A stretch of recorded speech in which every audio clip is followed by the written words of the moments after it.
Bremmer with us this morning. And Ian, we want to get your assessment of what's happening right now. The people have obviously figured out that the money that Iran government has is not going to them. There are food shortages. The price of food is skyrocketing. Your take? Yeah, this is grassroots demonstrations all over the country. Reminds me a lot of what we saw in Russia during the last elections. It's relatively small numbers of people. It's leaderless, but it's everywhere, right?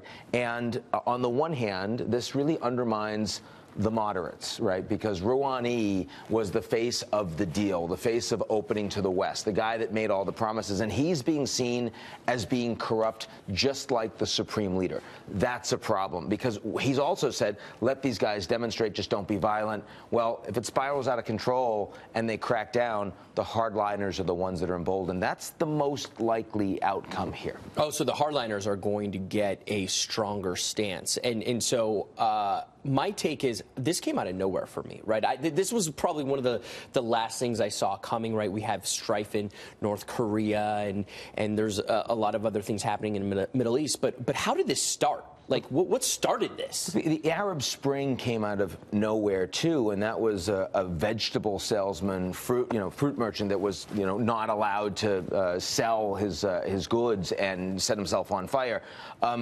Whenever you have this kind of economic depredation and people have information available, they get annoyed. Well, there's right? also there's an empowerment going on. Let's not forget what the incoming king of Saudi Arabia, the Crown Prince Mohammed bin Salman, told me back in October. Yep. That empowers people. Listen to this. Yep. 70% of the Saudi people are less than 30 years old.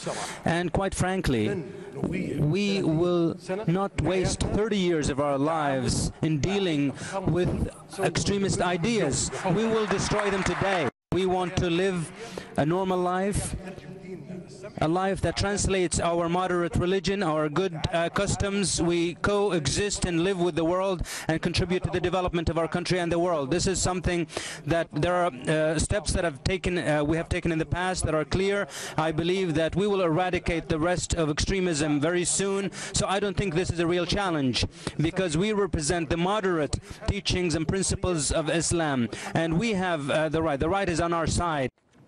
I mean, after that interview, I had people coming over to me in Riyadh. The security guard that was with us said to me, Maria, my mother was crying all night. This was the first time that they had heard the Crown Prince talk about, we want to live like normal people. We want to live before the Khomeini rule in 1979, rather. That empowers people. They decide, you know what, I want to be out there and protest. Look, I want change. Saudi Arabia has been much more repressive in terms of its people and treatment of women than Iran has. And the fact that you now have a Saudi leader that is making this kind of revolutionary change in terms of the religious police, in terms of political Islam, in terms of the treatment of women, is absolutely seen by the average person in Iran. Exactly. As, wait a second. Like, we're not. I want that. I want that. Yeah. I want to move more in that direction too. Doesn't mean it's going to work in Saudi Arabia, but my God, it's going to move them. But let's keep in mind as well that the Arab Spring had an awful lot of people that really wanted to have better rights for themselves and a better economy. And 10 years later, Tunisia is the only one and their economy's not doing well, that's moved towards democracy. And all of the rest of them, we end up seeing strong domestic repression because the tools are there to keep these people down. That's why I make the Russia example. What happens in Iran, though? Yeah. With do you see a change in the leadership? The supreme leader and Rouhani, are they going to treat the people differently? What can we do on the outside, Western nations, in terms of making sure that these individuals in Iran are heard and are treated better? Or is that even our role? You know, unlike in Saudi Arabia, there is a pretty robust Iranian diaspora. It's well educated. It's in the United States. It's in Europe. It's in other countries as well. And they've been fairly quiet because they were hoping that the reformers in Iran were going to be a bigger part of the future, and instead now everyone's being painted with that broad brush. I think the ability of that community to drive, because they have more legitimacy and they know the country, right, that support for incredibly courageous people. If you're demonstrating right now in Iran, you're putting your life on the line. Yeah. Right? Yeah, and your families as well. It reminds me of what happened in Syria, again, when they were starting to come out against Assad, and most of those people either became refugees or displaced. It didn't go well for them. Let's not expect that we're moving towards regime change or sudden democratization in Iran, but let's also give the due of these people that are turning. Yeah, out. especially the women taking off their hijabs, standing in the street. One thing that's funny, and I don't mean to make a joke about this, but in terms of the prominence of the Persian communities here in the United States, there's a Bravo television show about Persians who live in Los Angeles. It's called The Shahs of Sunset. So again, it's much more in the front of American culture than I think that we give people credit for. Such a good point. Go through your risks for 2018. Eurasia Group has its risks for 2018 report out. Iran and U.S., the relations there are one of the risks. Sure. I mean, look, in the context of what you've been talking about on this show today, we have this extraordinary global economy. It clearly looks better than at any point since the financial crisis, not just in the U.S., but all over the world. And yet the geopolitical environment is clearly much worse than any point in the last 10, 20 years. And that is, one, because in an absence of global leadership, rogue states and rogue organizations, non-state actors, feel like they have a lot more room to maneuver. It's not just Putin. It's Assad. It's the North Koreans. It's the Iranians. It's terrorist organizations. It's cyber attackers.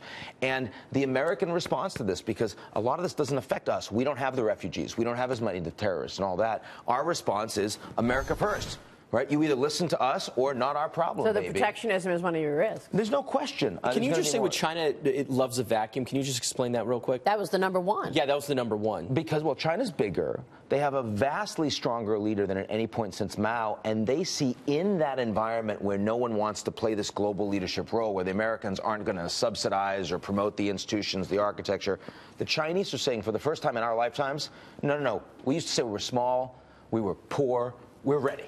And they're writing the big checks internationally, right? Yeah, especially in the Horn of Africa, where they opened up a military base in Djibouti. Most popular movie in history, grossing more than Star Wars, was a Chinese film for a Chinese market about how they're the ones saving the world, starting off in Africa, and the Americans can't get it done. Wow. By the way, I just saw a story yesterday that China right now is setting up refugee camps right on the border with North Korea. Right. They're setting up barracks. They're expecting activity with the North. They are. Are they expecting war? They're Boy Scouts. They're prepared. They're not expecting war, but they absolutely understand that you have less predictability in this environment. I mean, I'll tell you, I think that there's a better chance of a breakthrough diplomatically now than at any time in the last 20 years. The biggest news this week on North Korea is not Trump's tweets. It's South and North Korea actually talking to each other by phone for the first time since Kim Jong-un's come in. But there's also greater likelihood of incinerating a couple of million Koreans than we've seen at any point in the last couple million, 10, 20 years. And that's a real risk, and the Chinese are highly aware of that because, let's face it, this is an America First policy. If you've got problems on the Korean Peninsula, they're not coming here. Well, the Chinese are aware of it because they enabled it. The education of the nuclear program came from China. They've fostered China. I mean, they've fostered the North Koreans with oil, money, you name it, doing business. So the Chinese know because the Chinese were there enabling it. The Chinese have absolutely supported what had been a proxy state for them. But in 2018, the Chinese see the North Koreans as a problem to be contained, not as an ally. Many people think of the China-North Korea relationship a little like the U.S.-Israel relationship, where on the one hand, we're the big brother, so we get to tell them everything what to do. But in reality, it's the little guy that makes the noise that really cares a lot more that ends up calling a lot of the shots. And that is a very interesting way for Beijing to be considering it right now. A lot to watch this year.